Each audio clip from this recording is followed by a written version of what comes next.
Hello mga idol, welcome back sa aking channel. Magandang araw sa inyong lahat at sana ay nasa mabuti kayong kalagayan ngayon. Salamat sa inyong patuloy na suporta at sa pagbisita ulit sa aking channel. Dahil sa mabilis na pagkalat ng usap-usapan sa patio ay hindi na napigilan ni Gong Junha na direktang komprontahin ang ating bida. Seryoso siyang tumingin dito at tahasang nagtanong kung palihim ba itong binibigyan ng pribadong pagsasanay ng Hallmaster.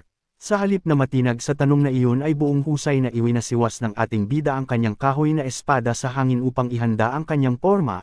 Kalmado siyang sumagot ng hindi upang pabulaanan ang hinala ng lahat, at bago pa man makapagsalita muli ang nagtuturo ay diretsahan na siyang nagmungkahi na mas mabuti pang laktawan na nila ang kasalukuyang hakbang at dumiretso na agad sa pag-aaral ng Great Extension Sword Technique. Patuloy na umugang ang bulungan ng mga disipulo habang hindi makapaniwalang tinatitigan ang ating bida. Halatang namangha ang lahat ng mapagtanto nilang nakuha nito agad ang isang porma na ngayon lamang nito unang nakita. Buong gulat na isinambat ng isa sa kanila na maging ang kasalukuyang Hallmaster ay hindi umabot sa ganoong antas, habang ang isa naman ay tahasang tinawag na isang halimaw ang ating bida dahil sa ipinamalas nitong pambihirang talento. Samantala ay tahimik ding nagmamasid si Gong Junha habang seryosong pinag-aaralan ang sitwasyon. Sa kanyang sariling isipan ay inamin niyang sapat at buo na ang ipinakitang sword intent ng ating bida. Subalit kasabay ng pagkilalang iyon ay ang unti-unting pag-usbong ng kanyang pag-aalala kung ano ang magiging epekto ng ganitong pangyayari sa kaisipan ng iba pang mga miyembro ng bulwagan. Ngunit sa halip na mawalan ng pag-asa ay naging isang malaking inspirasyon ang pangyayaring iyon para sa lahat. Masiglang nag-usap-usap ang mga disipulo sa paligid at inamin nilang nakakapanatag ng loob ang magkaroon ng isang napakagaling na talento sa kanilang hanay. Dahil sa kanilang nasaksihan ay napagtanto nilang kailangan pa nilang mas doblehin ang kanilang mga pagsasanay, at buong determinasyon silang nagkasundo na kailanman ay hindi sila magpapahuli sa pinakabata nilang kasamahan. Matapos marinig ang determinado at magalang na kahilingan na iyon ay tuluyan ng pumayag si Gong Junha sa naging mungkahi ng ating bida.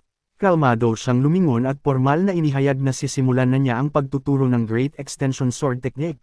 Upang ipakita ang panibagong sining ay buong tikas siyang pamwesto sa itaas na bahagi ng patio at mabilis na inihanda ang kanyang espada. Seryoso niyang inutusan ang lahat na manood ng mabuti at maingat na sundan ang kanyang bawat galaw. Bilang tugon ay mahigpit na hinawakan ng ating bida ang kanyang kahoy na sandata, at nang may matinding respeto ay magalang siyang nagbigay ng pugay bago formal na sabihin na sabik na siyang matuto mula sa mga susunod na ituturo ni Gong Junha. Samantala sa loob ng Changcheon Society Grand Meeting Room ay isang mabigat na katahimikan ang bumabalot sa buong paligid habang formal na nakatipon ang mga matataas na opisyal sa isang malaking mesa. Seryosong binuklat ni Gakmung ang isang mahabang scroll at sinimulang basahin ang mga nakalap nilang ulat. Malamig niyang inihayag sa lahat na ang pangunahing usapin nila para sa araw na iyon ay ang lumalalang sitwasyon sa lalawigan ng Jiangxi. Ipinaliwanag niyang kahit papatuloy na nagtitipon at nagkakawatak-watak ang mga kalabang paksayon doon, malinaw na sinasabi ng kanilang bagong impormasyon na ang Iron War Camp ang siyang pasikretong nagmamanipula sa lahat ng pangyayari mula sa likuran. Matapos ang ibinunyag na iyon ni Gakmung ay agad na binalot ng seryosong bulungan ang buong silid, dahil sa bigat ng sitwasyon ay tahasang iminungkahi ng isa sa mga opisyal na maaaring kailanganin na nila ng isang armadong interbensyon upang mapigilan ang mga kalaban, na agad namang sinundan ng pagpresente ng isa pang opisyal na buong tapang na nag-alok na pupunta roon kung sakaling kakailanganin. Nang matapos ang usaping iyon ay dahan-dahang inilipat ni Gakmung ang atensyon ng lahat sa pinakahuling paksa ng kanilang pagpupulong. Habang tahimik na nakikinig si Liseha kasama ng iba pang matataas na opisyal ay seryosong ibinangon ni Gakmung ang usapin patungkol sa Heaven Sword Hall, at may diing idinagdag niya ang formal na tanong sa komite kung nararapat na bang pahintulutan ang ating bida na tuluyang lumabas at makilahok sa magulong mundo ng Jiangho. Habang patuloy ang deliberasyon ay seryoso lamang na nakaupo si Liseha habang malalim na nag-iisip. Sa kanyang sariling isipan ay inamin niyang isang magandang tagumpay ang pagkakapaligtas nila sa ating bida mula sa masasamang kamay ng Sun Moon Demon Cult. Ngunit ang muli itong ipadala sa magulong labas ay isang ganap na magkaibang usapin na tahasang nagdudulot ng matinding pag-aalala sa kanyang puso. Ang katahimikan ng bulwagan ay muling biniyak ng boses ng isa sa mga opisyal na nagdududa, at diretsahan itong itinanong sa komite kung hindi ba ang pinag-uusap ang disipulo ay ang parehong tao na nagtataglay ng mapanganib na 9 block meridians. agad naman itong sinundan ng isa pang opisyal na buong panggigigil na iginiit na hindi na dapat pinagdedebatihan pa ang bagay na ito dahil malinaw na ang sagot noon pa man. May diing ipinaalala ng nasabing lalaki na ang tanging dahilan kung bakit nila ipinadala mismo si Lee Se-ha upang iligtas ang ating bida ay para lamang siguraduhin na hindi na ito muling mahuhulog sa mga kamay ng nasabing kulto. Patuloy na umalangaw-ngaw ang nagdududang boses ng opisyal sa buong silid habang matapang nitong kinukwestiyon kung bakit nila naisip ang ipadala ang ating bida sa mapanganib na mundo ng Jiangho. Seryoso niyang ipinaalala sa komite na natutunan na nito ang Heavenly Thunder Truyang Technique kaya paniguradong magdiriwang lamang ang Sun Moon Demon Cult kapag nalaman nila ang balitang iyon. Sa gitna ng umiinit na diskusyon ay isang mahinang tunog ng paglapag ng baso sa mesa ang biglang kumuha sa atensyon ng lahat. Dahan-daang ibinaba ni Yun Gyeongjong ang kanyang hawak bago formal na tinawag ang pansin ni Lee Se-ha. Kalmado lamang na pinagsalikop ng Mokyang Department Head ang kanyang mga kamay habang seryosong nakatingin sa Hall Master. At bago pa man madagdagan ang usap-usapan ay diretsahan itong hiningi ang kanyang opinyon tungkol sa mabigat na usaping iyon. Kalmadong sinalubong ni Lee Se-ha ang tingin ng lahat sa loob ng silid bago tuluyang basagin ang katahimikan. Walang bakas ng pag-aalinlangan sa kanyang boses nang diretsahan niyang sabihin na hindi niya nakikita ang ating bida bilang isang taong kailangan pang patuloy na ikulong at protektahan. Kasabay ng paglalarawan sa kanyang isipan ng determinadong anyo ng kanyang disipulo habang mahigpit na hawak ang isang espada ay mariin niyang idinugtong ang isang mahalagang prinsipyo, buong paninindigan niyang ipinaalala sa komite na ang sinumang hindi kayang harapin ang responsibilidad ng kanilang lakas at martial arts ay kailanman walang karapatang humawak ng kahit anong sandata. Kasabay ng seryosong pahayag na iyon ay buong pagmamalaking idinugtong ni Lee Se-ha na ang mga katagang iyon mismo ang pinakaunang sinabi sa kanya ng ating bida noong unang beses silang magkita. Habang patuloy siyang nagpapaliwanag sa loob ng silid ay makikita namang lubos na pinaninindigan iyon ng kanyang disipulo sa pamamagitan ng isang matinding pagsasanay sa labas kung saan walang humpay itong nakikipagsalpukan laban kay Gong Jun-ha. Mabilis at malalakas na hiwa ng espada ang patuloy na nagbabanggaan na lumilikha ng matinding pressure sa buong patio. Upang tuluyang tapusin ang usapin ay mariing iginiit ni Lee Se-ha sa buong komite na kung nais nilang suportahan ang paninindigan ng ating bida at malinang ang isang talento na may kakayahang maging banal na espada ng kanilang samahan, lubos siyang naniniwala na panahon na upang hayaan nila itong lumabas at harapin ang liwanag ng totoong mundo. Biglang yumunig ang malapad na mesa ng malakas na ibagsak ni Sword Demon Sr. ang kanyang kamao dahilan upang matigilan ang lahat ng naroroon. Walang pag-aalinlangang tinawag niyang mga hangal ang ibang opisyal dahil tanging ang posibilidad lamang na mahulog ang ating bida sa kamay ng Sun Moon Demon Cult ang nakikita ng mga ito. Buong tapang siyang tumayo mula sa kanyang upuan at idiniin na bukod sa pagkakaroon ng 9 Black Meridians ay isang tunay na henyo sa paggamit ng espada ang pinag-uusapan nilang disipulo. Habang seryosong nakahalukip-kap at matalim na nakatingin sa buong komite ay diretsahan niyang itinanong kung may nakita na ba silang tao na nagtataglay ng ganoong pambihirang talento at kakayahan. Isang matapang at malamig na tingin ang ipinukul niya sa lahat bago seryosong idinugtong na sigurado siyang wala ni isa man sa loob ng silid na iyon ang makakapantay sa potensyal na meron ang ating bida. Walang prenong nagpatuloy sa pagsasalita si Sword Demon Sr. habang mariing pinapuna ang kahinaan ng mga opisyal sa loob ng silid. Tahasan niyang ipinamukha sa komite na palagi silang nagrereklamo sa kakulangan ng kanilang tauhan, ngunit ngayong may dumating na isang matalas na espada sa kanilang harapan ay bigla naman silang nangangatol sa takot na baka sila mismo ang mahiwa nito. Ang matapang na pahayag na iyon ay agad namang sinundan ng kalmadong boses ni Gakmung habang sumasang-ayon sa potensyal ng pinag-uusap ang disipulo. Seryoso niyang inihayag sa buong silid na nagtataglay ang ating bida ng isang nakamamanghang kakayahan sa pagbuo ng martial arts. Sa pagpapatuloy ng kanyang paliwanag sa gitna ng malawak na mesa ay buong kumpiyansa niyang idinagdag na kung hahayaan lamang nilang makakuha ng sapat na karanasan at tuluyang lumago ang ating bida ay paniguradong magiging isang napakalaking lakas ito para sa puwersa ng kanilang samahan. Bilang pagtatapos ay tahimik ding kinilala ng opisyal na totoong napakahirap makahanap ng ganoong klaseng pambihirang talento lalo na sa ganoong edad. Matapos marinig ang mga matatapang na pahayag na iyon ay tuluyan nang nagbago ang ihip ng hangin sa loob ng silid, at inamin ng isa sa mga opisyal na noon pa man ay naisip na nitong hindi nga isang ordinaryong tao ang ating bida. Kasunod nito ay isang mabigat at pinal na desisyon ang nagmula kay Yun Gyeongjong habang seryosong nakasalikop ang kanyang mga kamay sa ibabaw ng mesa. Sa gitna ng katahimikan ng buong komite ay formal niyang inihayag na pansamantala nilang pagbibigyan at papahintulutan ang ating bida na tuluyang pumasok sa mundo ng Jiangho, ngunit kasabay ng kalayaang iyon ay isang mahigpit na babalaang kalmado niyang idinugtong, kung saan mariin niyang ipinagbawal ang paglahok nito sa anumang misyon na may kinalaman sa mapanganib na Sun Moon Demon Cult.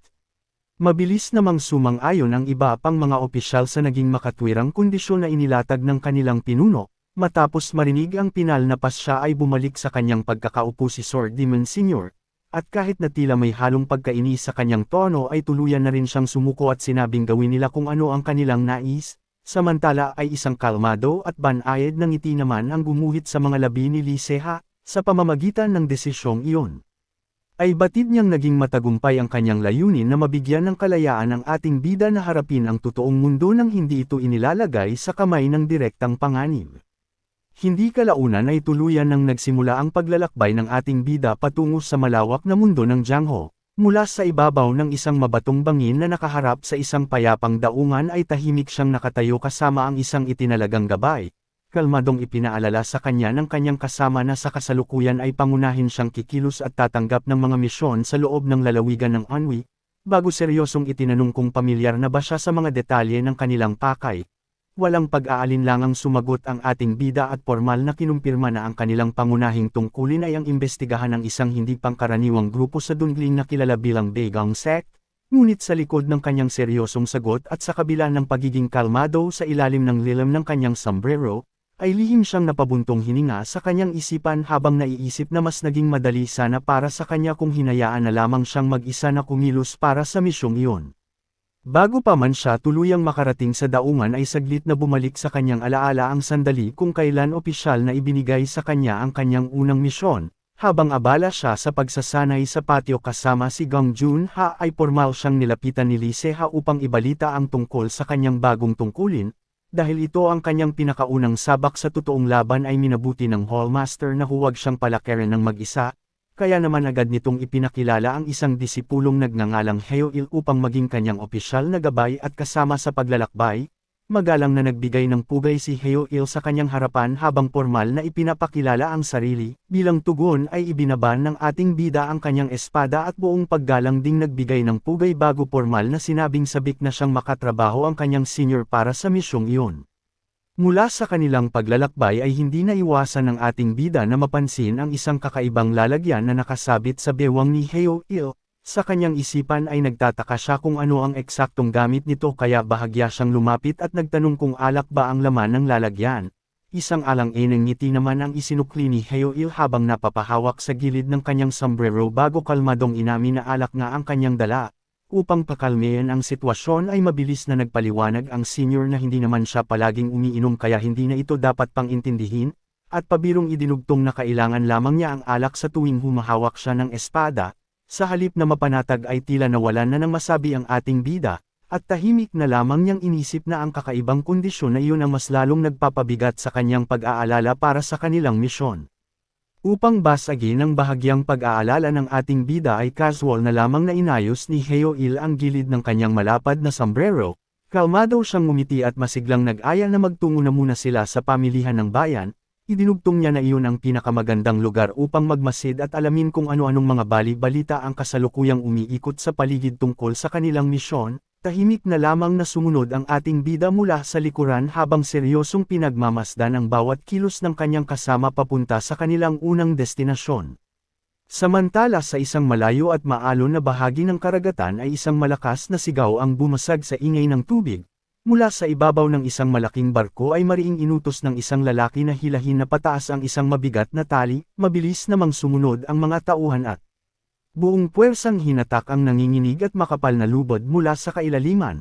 Kasabay ng pag-angat nito mula sa malamig na dagat ay tuluyang lumitaw ang isang malaking holang bakal na naglalaman ng isang nakakulong na matandang lalaki na walang tigil sa pag-ubo at paghingal matapos iahon mula sa malupit na pagkakalunod. Habang nakabitin ang hola sa ibabaw ng maalon na tubig ay malamig na nakadungaw mula sa gilid ng barko ang isang hangal habang matalim na nakatingin sa kanyang biktima. May halong panunuya sa kanyang boses nang tanungin niya ang nakakulong kung handa na ba itong makipag-usap ngayon. Isang malupit na ngiti ang gumuhit sa mukha ng hangal habang walang awang inilalatag ang dalawang mabigat na pagpipilian para sa kaawa-awang lalaki. mariin niyang idiniin na kailangan nitong bayaran ang malaking utang, o kung hindi ay mapipilitan itong isuko ang kanyang sariling anak na babae. Sa kabila ng matinding lamig at panginginig ng buong katawan ay mahigpit na napakapit ang matandang lalaki sa mga rehas ng hola habang lumuluha at tuluyang nagmakaawa, buong pighati niyang isinambot kung paano kayang isuko ng isang ama ang sarili nitong laman at dugo, at sa kalagitnaan ng kanyang paghagulgol ay desperado siyang humingi ng kaunti pang palugit upang makahanap ng paraan. Dahil sa labis na pagkadismaya at kawalan ng pasensya sa naging sagot ng kanyang bihag ay nanlilisik ang mga mata ng masamang lalaki habang walang awa nitong inutusan ang kanyang mga tauhan na ibalik sa ilalim ng dagat ang kaawa-awang biktima, mabilis na ibinaba ng mga tauhan ang makapal na lubod dahilan upang muling bumagsak at lumubog sa maalon at malamig na tubig ang holang bakal, sa gitna ng matinding takot at desperasyon ay pilit na sumigaw at nagmakaawa ang nakakulong na lalaki upang humingi ng awa, ngunit patuloy lamang sa paglubog ang kanyang hola. Subalit bago pa man siya tuluyang malunod ay isang malamig at mariing boses ang biglang umalangaw sa buong pantalan na tahasang nag-uutos sa kanila na tumigil. Bakas ang matinding pagkagulat sa mukha ng masamang lalaki pati na rin ang kanyang mga tauhan nang sabay-sabay silang napalingon sa kanilang likuran. Sa dulo ng kahoy na tulay ay aninag mula sa sikat ng araw ang seryosong balto ng ating bida habang mahigpit na nakahawak sa kanyang espada at buong tapang na handang makialam upang pigilan ang kalupitang iyon. Bahagyang lumingon ang masamang lalaki sa kanyang likuran na may bakas ng pagkainis at pagtataka sa kanyang mukha matapos marinig ang boses na iyon. Tiningnan niya ang taong tahasang nakialam sa kanyang ginagawa at matapang na nagtanong kung sino ito. Sa kabilang banda ay kalmado lamang na nakatayo ang ating bida sa dulo ng tulay habang tahimik na nagmamasid sa ilalim ng kanyang malapad na sombrero.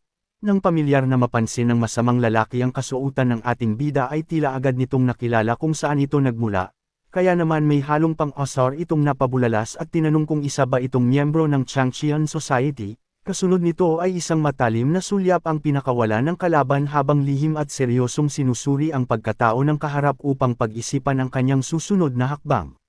Matapos mapansin ang sagisag ng isang ulap na nakaberda sa manggas ng kasuotan ng ating bida ay isang mapangutyang ngiti ang sumili sa mukha ng masamang lalaki, tila hindi siya makapaniwala sa kanyang nasasaksihan kaya buong yabang niyang itinanong kung isang hamak na one cloud lamang ba ang may lakas ng loob na utusan siya sa mga sandaling iyon. Dahil sa mababang antas na ipinapakita ng nasabing sagisag ay lalong umapaw ang kumpiyansa at pagmamaliit ng kalaban habang patuloy na pinagtatawanan ang sitwasyon, ng asar na idinugtong pa nito na tila hinahayaan na lamang ng sikat na samahan ng mga ganitong klaseng mababang miyembro na makialam at magmando ng kung ano ang dapat gawin. Hindi pa man natatapos ng masamang lalaki ang kanyang mapang-asar at mapangutyang pananalita ay isang mabilis at nakakabulag na liwanag ang biglang yumanig sa buong paligid. Walang pag-aalinlangang pinakawalan ng ating bida ang isang nakakagimbal na atake na kilala bilang 13 Thunder Lightning Swords Third Form 3 Wisdoms. Isang malakas at matalim na asul na kidlat mula sa kanyang espada ang walang awang humiwa sa hangin at direktang tumama sa katawan ng kalaban. Dahil sa sobrang bilis ng pangyayari ay hindi na nakapanlaban pa ang masamang lalaki at tanging matinding gulat at sakit na lamang ang rumahistro sa kanyang mukha habang tinatanggap ang malakas na puwersa ng kidlat na tuluyang nagpatigil sa kanyang pagyayabang. Matapos ang mabilis at nakapangangilabot na atake ay tuluyan ng humandusay sa kahoy na sahig ng pantalan ng masamang lalaki kasama ang kanyang mga tauhan, mababakas ang epekto ng matinding asul na kidlat sa kanilang mga nakabulagtang katawan habang usok na lamang ang naiwan sa hangin. Kalmado at walang bahid ng awa namang pinagmasdan ng ating bida ang mga natumbang kalaban mula sa kanyang likuran habang natatakpan ng malapad na sombrero ang kanyang seryosong mukha. Sa gitna ng katahimikan ay malamig niyang inihayag na kahit lumipas na ang mahabang panahon ay tila walang pinagkaiba ang mga pangyayari, mariin niyang idinugtong na ang marurumi at kasuklam-suklam na pamamaraan ng mga unorthodox faction ay kailanman hindi nagbago kahit kaunti.